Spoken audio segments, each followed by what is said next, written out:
नाजरीन तुस तकने पे हो आली न्यूज़। मैं तुसा ना मेज़बान चौधरी फजल रहमान। अज मैं निजी अपनी खालस देसी और पहाड़ी और कश्मीरनी अपनी इलाकाई ज़ुबान जनाब नाल मुखातिब आवाम नाल। मैं इस वक्त पाकिस्तान ने ज़ेरे इंतज़ाम कश्मीर ना ज़िला पिंबर उसना ये इलाका ज़िला पिंबर ना तहसील समानी तो उस तो बाद ये स्पॉट जिथे मैं खलोते हैं ये शेर मोड़ है वो बैक साइड है जितों मैं क्रॉस करके इधर आया। इतना एक रोड नहीं तामीर जारी है, मकामी लोग मौजूद हैं। मैं इसनी सिचुएशन तकना सा कि इतना क्या हो रहा है, केड़ी जगह सीमेंट बजरी नहीं कमी है, केड़ी जगह जंगलात ना मामला है और केड़ी जगह इलाका मुतासर हो सी और कितने लोगों की बेनीफिट जासी और ये भी दुनिया पर महसूस कर सन कि अस भी दुनिया पर आए हैं। तो जनाब ये तुसां ये दसना ए जंगलात की चीड़ा महफूज रखने वास्ते इत्थे कम करने वाले कोई कमी नहीं रखी। जितने दरख्त बचाए जा सकने सन उन्होंने महफूज रखने वास्ते मुकम्मल जी तगो दो है वो नज़र आ रही है। और इन्होंने दरख्तों की वजह नाल ही ये इलाकाई खूबसूरती और इस सारी कश्मीर नहीं सारा मंजर और बिल्कुल ये तुस तकने हो के ये बका मौजूद है। यह दरख्त हूँ बिल्कुल किनारे है और ये स्लाइडिंग बामरे मजबूरी रोड वास्ते है। इसना क्या हाल है ये तो हूँ ठेकेदार पर है उन्होंने लोगों पर मुनसर है जोड़े इतना बनवासन। अलबत्ता बहुत ही कारामद और इंतहाई मुफीद रास्ता है जड़ा शेर मोड़ तू ये जनाब जगह मिलाएगा बढ़ोगी और वो जड़ा आखिरी परले साइड का रोड तुस तकने हो पे ये खंबात है मेले पर जाना और जड़ा बुन रोड है यह गैप पिच बिल्कुल हूँ जिथे तुस कैमरे नहीं व्यू तक रहे हो ये डन्ना और अगे जगह बढ़ोगी दोबारा फिर मिलाना तो दुए पासे कोटली गुजरा तो उस तो अगे ये जड़ा मकबूजा कश्मीर है उसना राजौरी ना इलाका था नौशहरे ना तो अगे मकड़ी पवानी है जड़ा राजौरी ना हिस्सा है।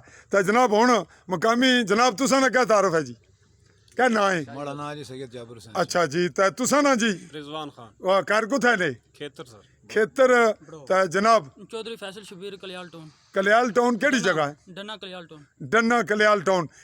ये लोग सुन के हैरान हो सन कि इतना भी कलियाल टाउन भी है तो अच्छी गल है जनाब। राजा कमाल बड़ो राजा कमाल बड़ो जनाब मिर्जा अरशद बड़ो जी जनाब तुसा खुशहाल खान जी। अच्छा जी खुशहाल खान साहब तुसा भी मौजूद हो तो मेरे मोहतरम तुसा ना क्या ना है जी? चेयरमैन अब्दुल हमीद अक्षर इकरार चेयरमैन आपू बने हो या कोई किसा बनाया या नहीं बनाया जी, महकमे बनाया महकमे? अच्छा जनाब चेयरमैन साहब इस बार थोड़ा बहुत तासुरात दो जी। क्या आखने हो इसने मामले? जनाब बहुत बेहतरीन सड़क बन रही है। अच्छा असा बंदे ने बड़ी जरूरत सी है, ठीक है असा बड़ी तक दो राय मखसूस है बड़ी मेहरबानी है जिन्हें असें जनाब उस लाए सड़क मंजूर करा दी 2.5 किलोमीटर बार्डर पैकेज नहीं असा उन्हें शुक्रिया अदा करने। हूँ इस पर कम कदों ने जारी है? इस तो काम इस तकरीबन 3 महीने हो गए। 3 महीने ये दसो कि जड़े वाल बंदी है जड़ी बुने पासे बननी है भी इधर जिधर ढलाई है तो इसकी इस जड़ा कुछ मवाद सीमेंट बजरी वगैरह इस्तेमाल हो रहा है तुस इस पर मुतमिन हो या नहीं? बिल्कुल मुतमिन हो। अच्छा तुस मुतमिन हो तो अगर मेरा कैमरा दोबारा चेक करे तो विचू अगर कुरेदे आ जाए तो कैमरा मुतमिन ना हो तो फिर माड़ा तो तुसा ना कसूर तो नहीं फिर ठेकेदारा ना होगा तो ठेकेदारा ना तो नाल जड़ा बंदा वो ओवरसीयर है या महकमा है। मेरे को ये शिकायत मौजूद है और मैं तुसा को गल छपाना ना जितनी जगह इस तो पहला भी रोड बने तो नाजरीन इन्होंने लोगों साढ़े लोगों ये सादगी और कमज़ोरी है और मजबूरी है कि ये लोग इस गल्ला की इस वजह नाल छपाने कि यार रोड बनने च रुकावट ना हो जाए माड़ा चंगा एक बारी रोड बन जाए तो नाजरीन तुस तकने हो मुड़गा हुआ रोड महीने नहीं लगने हफ्ते नहीं लगने त्रुटिया होना तो जनाब ये इस बारे जी जड़े मैं तासुरात देते मी कल्ले की जेब न सन देने तुसें की करने चाहिए सन। क्या इतफाक है कि रोड बनने कोई ना कोई कमजोरी खामी रहनी है या कोई नहीं रहनी? बहुत अच्छी रोड बनने लगी है जी। ये तो बनन लगी है ना जी। लेकिन जितने इस तो पहले बने लोग बहुत अच्छे हैं ताई टुटे नहीं वो तो महीने भी नहीं कटे उन्होंने जी बिल्कुल इस तरह तो कमी हूँ तुसा नहीं अगर निगरानी रवे तो क्या समझने हो कि उस नाल बेहतरीन इम्कान नहीं कि अच्छी कमेटी निगरानी करे चेक करे महकमे की भी सड़क की भी जी चेक कर रहे हैं बाकायदा चौधरी इम्तियाज साहब अच्छे ठेकेदार हैं वो असें जेड़ी गल दसने वो असें सुनने अच्छा जितना कोई कमी कुताही असें दसने और असें दूर कर लेनो।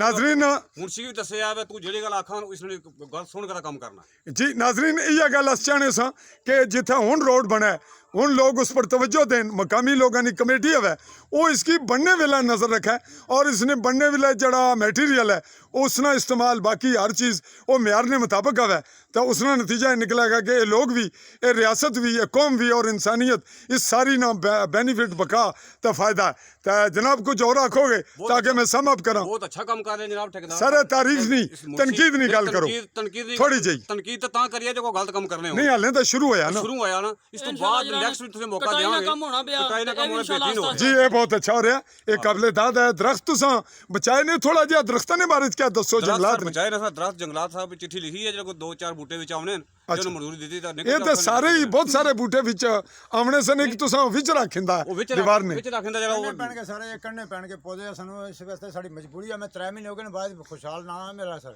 अच्छा तुसा नी डिप्टी क्या है ਮੇਰੀ ਡਿਊਟੀ ਕੋਈ ਨਹੀਂ ਸਰ, ਮੇਰੀ ਡਿਊਟੀ ਇਤਨੀ ਹੈ ਕਿ ਟੋਟਲ ਇਹ ਰੋਡ ਜਿਹੜੀ ਹੈ ਮੈਂ ਆਪਣੇ ਦਿਲਾਂ ਨਾਲ ਸ਼ੌਕ ਨਾਲ ਪੂਰਾ मकामी हो सिविल हो ਜੀ ਸਰ ਬਿਲਕੁਲ ਸਿਵਲ ਹਾਂ, ਕੋਈ ਮਾਮਲਾਤ ਨਹੀਂ ਹੈ ਮੇਰਾ। ठीक है ਟੋਟਲ ਓਵਰਸੀ ਸਾਹਿਬ ਐਸਡੀਓ ਸਾਹਿਬ ਜਦੋਂ ਵੀ ਇਸ ਰੋਡ ਦਾ ਆਏ ਨੇ ਮੇਰਾ ਮੌਕਿਆ ਪਰ ਮਤਲਬ ਇਹਨਾਂ ਨਾਲ ਗੁਫ਼ਤਗੂ ਹੋਈ ਯਾਰ ਮਾਮਲੇ 'ਚ।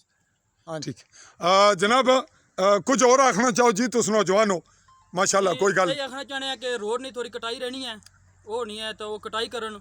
ਉਸ ਤੋਂ ਬਾਅਦ ਜਿਹੜੇ ਕੋਈ ਪੁਲੀਆਂ ਡੰਗੇ ਇਸ ਤਰ੍ਹਾਂ ਬੰਨੇ ਇਹ ਬਣਾਉਣ ਸਾਈਡ ਨਾਲ ਜਿਹੜੀ ਸਾਈਡ ਨਾਲ ਕਲਵਰ ਬਣਾ ਕਲਵਰ ਨੀਚੇ ਵਾਲੀ ਸਾਈਡ ਹਾਂਜੀ, ਹਾਂਜੀ। ਕਲਵਰ ਬਣਾ ਜਿਹੜਾ ਠੇਕੇਦਾਰ ਸਾਹਿਬ ਦੀ ਹਰ ਸਹੂਲਤ ਕਿਉਂਕਿ ਕਲਵਰ ਤੋਂ ਬਗੈਰ ਸੜਕ ਜਿਹੜੀ ਹੈ ਰੋਡ ਜਾ ਇਹ ਤੁਸ ਇਸ ਗੱਲ ਨਾਲ ਮਾੜੀ ਨਾਲ ਇਤਫਾਕ ਕਰਸੋ ਕਿ ਹਮੇਸ਼ਾ ਜਿਤਨੀਆਂ ਸੜਕਾਂ ਕੀ ਨੁਕਸਾਨ ਹੋਇਆ ਉਹ ਮਟੀਰੀਅਲ ਨਹੀਂ ਕਮਜ਼ੋਰੀ ਖਾਮੀ ਆਪਣੀ ਜਗ੍ਹਾ ਲੇਕਿਨ ਉਸ ਤੋਂ ਜ਼ਿਆਦਾ ਨੁਕਸਾਨ ਹੋਇਆ ਪਾਣੀ ਨਹੀਂ ਨਿਕਾਸੀ ਦਰੁਸਤ ਨਹੀਂ ਹੋਈ सब तो ज्यादा पानी ਨਿਕਾਸੀ ਦਰੁਸਤ ਨਹੀਂ ਹੋਣੇ ਨਾਲ ਹੋਣਾ ਜੀ ਨਾਜ਼ਰੀਨ जब तक पानी निकासी ਇਸ ਤੋਂ ਅੱਗੇ ਜਨਾਬ ਮੈਂ 2300 ਫੁੱਟ ਜਗ੍ਹਾ ਜਿਹੜੀ ਆਪਣੇ ਤੌਰ ਤੇ ਮਸਲਾ ਸਾਂ ਬਣਵਾਈ ਹੈ ਜੀ ਠੀਕ ਹੈ ਇਸ ਰੋਡ ਤੇ। ਜਿਹੜੀ ਚੌਕੀ ਤੋਂ ਆਉਣੀ ਵੀ ਹੈ ਡਨੇ ਰੋਡ ਤਕਰੀਬਨ 5 ਕਿਲੋਮੀਟਰ ਸੁਨੇ ਤੱਕ। ਇਸ ਲਈ ਬਹੁਤ ਹਾਲਤ ਜਿਹੜਾ ਕੰਡੀਸ਼ਨ ਬਹੁਤ ਖਰਾਬ ਹੈ ਕਿਉਂਕਿ ਅਸੀਂ ਲੁੱਕ ਨਹੀਂ ਸਹੀ ਪਾਏਗੀ।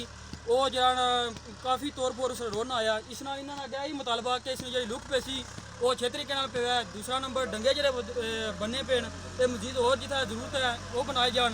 ਪੁਲੀਆਂ ਨਾਲ ਬਿਹਤਰੀਨ ਕੰਮ ਕਿਉਂਕਿ ਸਾਰੇ ਉਸ ਦਾ ਹੀ ਫਾਇਦਾ ਤੇ ਪਾਕ ਆਰਮੀ ਉਸ ਦਾ ਹੀ ਫਾਇਦਾ ਕਿਉਂਕਿ ਅੱਗੇ ਬਾਰਡਰ ਏਰੀਆ ਪਰ ਜਾਣੀ ਵੀ ਹੈ ਗੋਲਾਬਾਰੀ ਜਦੋਂ ਹੋਣੀ ਹੈ ਤਾਂ ਇਸ ਨਾਲ ਬਹੁਤ ਅਸੀਂ ਡਿਫੈਂਸ ਰੋਡ ਹੈ ਬਹੁਤ ਬਿਹਤਰੀਨ ਹੈ। जी नाजरीन तुसा सारी गल अपनी जुबान ही सुनी तो इसलिए चूँकि आवाज़ हो जासी ट्रैक्टर नहीं मिक्सअप और इसने वजह नाल असा कोशिश की थी कि अच्छी रिपोर्टिंग है। इस तो बाद अगले मरले तक मैं तुसा को चाहसा इजाज़त। अल्लाह हाफिज़।